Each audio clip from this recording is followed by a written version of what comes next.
Eta, bueno, txirrindulariek aipatzen hasi zara, hor badut gogoan, ikusi nuen ITB-en, halako, Pantanien inguruko liburu bat atera dute esaten zenuen eta Ferminek erantzun, beste bat esan beharko dugu.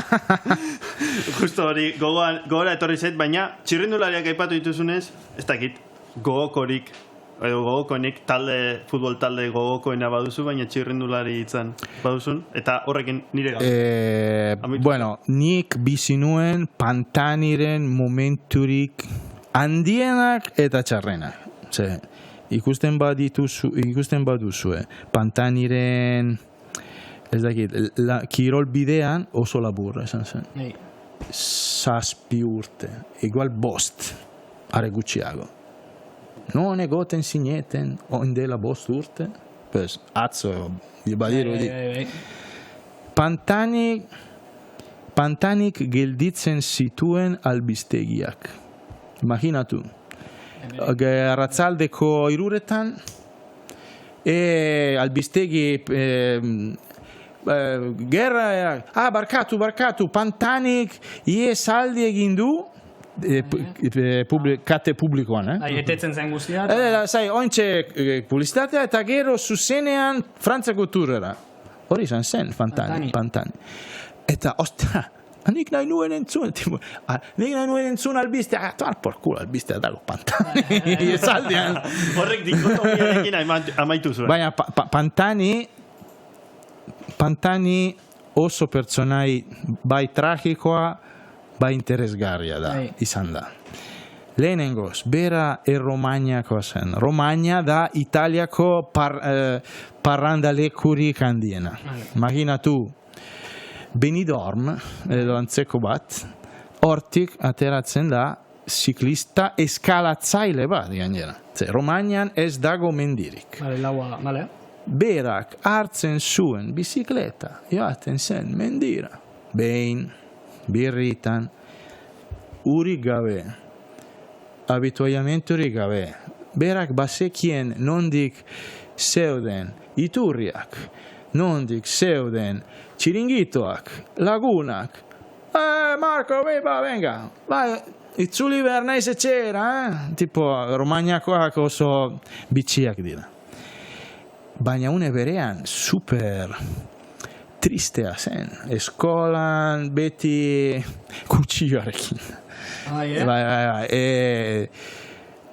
Bi aurpegi zituen Pantanik. Eta sekulako sorte txarra izan zuen garaipenak lortu aurretik, istripuak, behin Milan-Turin hanka bat apurtuta eta bizitza arriskatzen.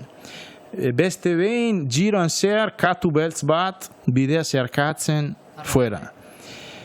Gero bere garaian onenak ziren kronomen espezialistak, Zulle, Ulrich.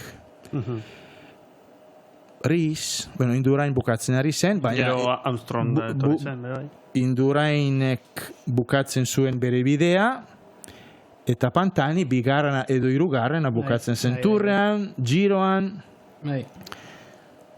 Urte hartan, 98an, behingoz irabazten du giroa Tonkoven arka, Zullen arka. Zullek irabazten zizkion, tipo 5 minutu erlojupekoan.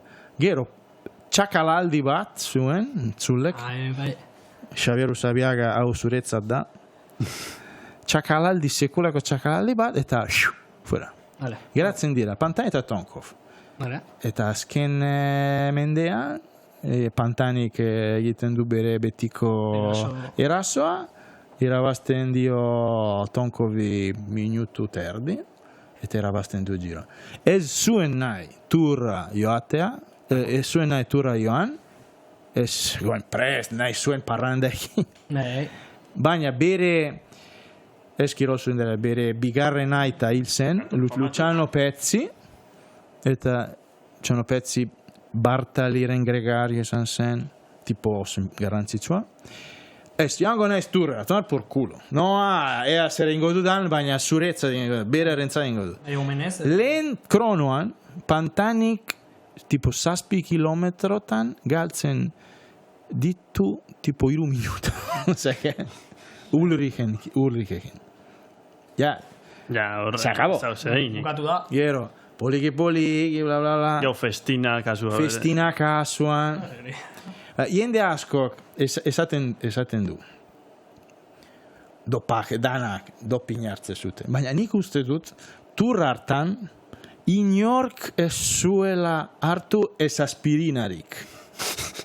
Hainbeste kontrolegin. Nire ustez, Vale. Beraz, baldin badago garaipen garbi bat, nire ustez, Garai hartan, esan bergo. garai hartan, pantanirena da. Turren. Nire ustez, Imaginatu, ez dakik goratzen zu, etapa baten, ziklistak eseri ziren, en plan ez gara ez duengo etaparik, kontrol gehiegi, ez gara kriminalak, bla, bla, bla, bla. Eta nik uste dut, igual, ni pantani zalea naiz, gainera milanista zen pantani, baina tur hartan nik uste dut inork ez zuela hartu aspirinik edo ibuprofenik. Errendimendu hau. Nire ustez, Gero, badakigu laguntza asko bazeudela, kimikoki eta medikuntzara, baina, beste guztiak pantani hartu zuen edo zen gauza, baina tur hartan super garbi, nire ustez. Jaio gabe ginen.